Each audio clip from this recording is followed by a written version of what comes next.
అందరికీ నమస్కారం. మరి 72 మేళకర్త రాగాలను మనం తెలుసుకుంటున్నాం, హార్మోనియంలో సాధన చేస్తున్నాం. మరి ఈనాటి రాగం వరుణప్రియ. వేద చక్రంలో ఇది లాస్ట్ రాగం. ఈ లాస్ట్ రాగాన్ని మనం వరుణప్రియ రాగాన్ని మనం చక్కగా స్వరాలతో ఈ రాగాన్ని మనం సాధన చేస్తున్నాం. వరుణప్రియ రాగం చాలా చక్కని రాగం. మరి ఆ వరుణప్రియ రాగాన్ని మనం ఆనందంగా స్వరస్థానాలతో ఈ రాగాన్ని మనం చక్కగా సాధన చేసుకోవాలి. మరి హార్మోనియంలో చక్కగా ఈ స్వరస్థానాలు మనం చెప్పుకుందాం.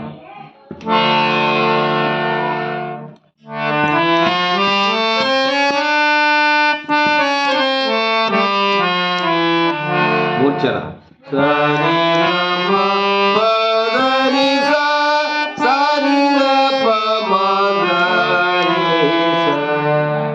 ఇది ఈ వరుణప్రియ రాగ మూర్ఛన. తర్వాత ఈ రాగ స్వరాలను కూడా స్థానాలు మనం స్వరస్థానాలు చక్కగా తెలుసుకున్నాం. మరి షడ్జమం, చతుశ్రుతి రిషభం, సాధారణ గాంధారం, శుద్ధ మధ్యమం, పంచమం, షట్శ్రుతి దైవతం, కాకల్ నిషాదం, షడ్జమం. మరి ఆరోహణ అయిపోయింది. వచ్చేప్పుడు అవరోహణలో కూడా షడ్జమం, కాకల్ నిషాదం, షట్శ్రుతి దైవతం, పంచమం, శుద్ధ మధ్యమం, సాధారణ గాంధారం, చతుశ్రుతి రిషభం, షడ్జమం. మరి స్వరస్థానాల్లో చక్కగా గమనించాలి.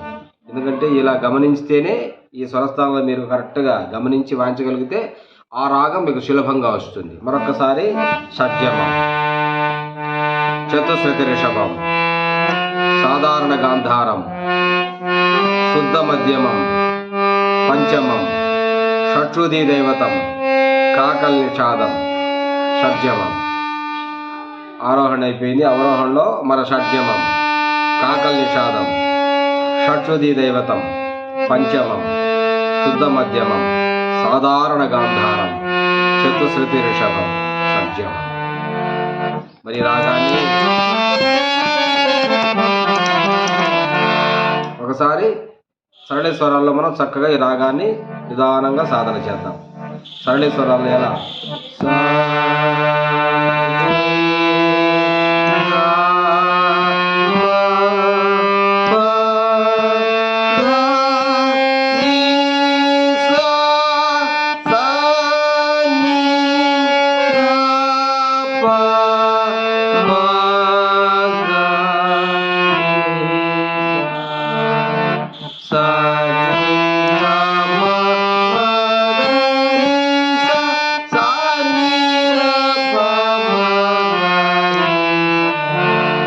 ఇలా నిదానంగా ఇది ఎంత స్పీడ్గా మీ చేయి తిరిగితే అంత స్పీడ్గా ఈ మూర్ఛనలో ఉన్నటువంటి ఈ మూర్ఛనను ఈ స్వరస్థానాలు గమనిస్తూ సరళి స్వరాలను చక్కగా మీరు వాయించాలి.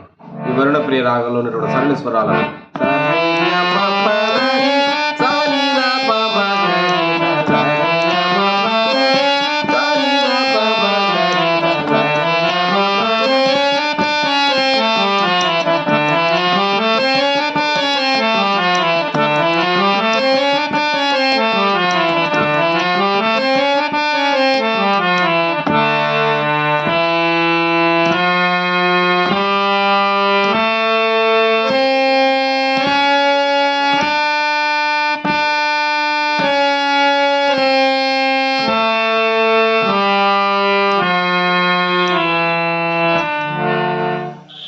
ఇలా ఈ రాగాన్ని చక్కగా సరళ స్వరాలు అయిపోయిన తర్వాత జంటలు కూడా మనం ఎలా సాధన చేయాలి ఒకసారి నిదానంగా జంటల్ని కూడా సాధన ఎలా చేయాలి తెలుసుకున్నాం.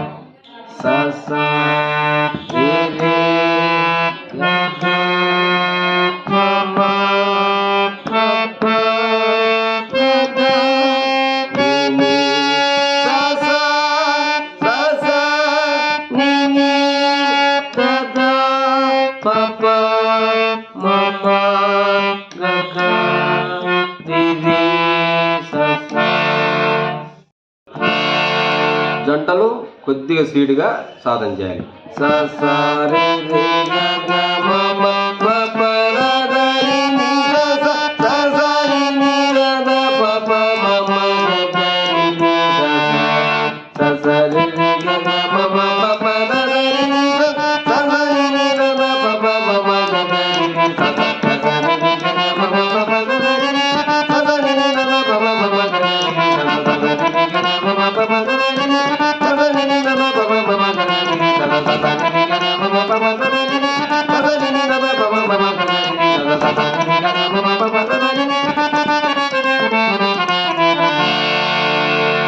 ఇలా ఈ రాగాన్ని వర్ణప్రియ రాగాన్ని జంటలు చక్కగా మనం వాయించుకోవడం జరిగింది. తర్వాత మరి రాగాన్ని ఆలాపన కూడా మనం మరి గాత్రంలో ఎలా పాడాలి.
చక్కగా రాగాన్ని కూడా మనం ఎలా వాయించాలి, ఈ హార్మోనియంలో ఎలా వాయించాలి.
ఇలా ఈ రాగాన్ని చక్కగా మనం శ్రద్ధగా స్వరాలను గమనించి ఈ వరుణప్రియ రాగాన్ని మనం గొప్పగా మరి అందరూ కూడా స్వరస్థానాలను గమనించి చక్కగా రాగాన్ని మీరు సాధన చేయాలని కోరుకుంటూ అందరికీ నమస్కారం.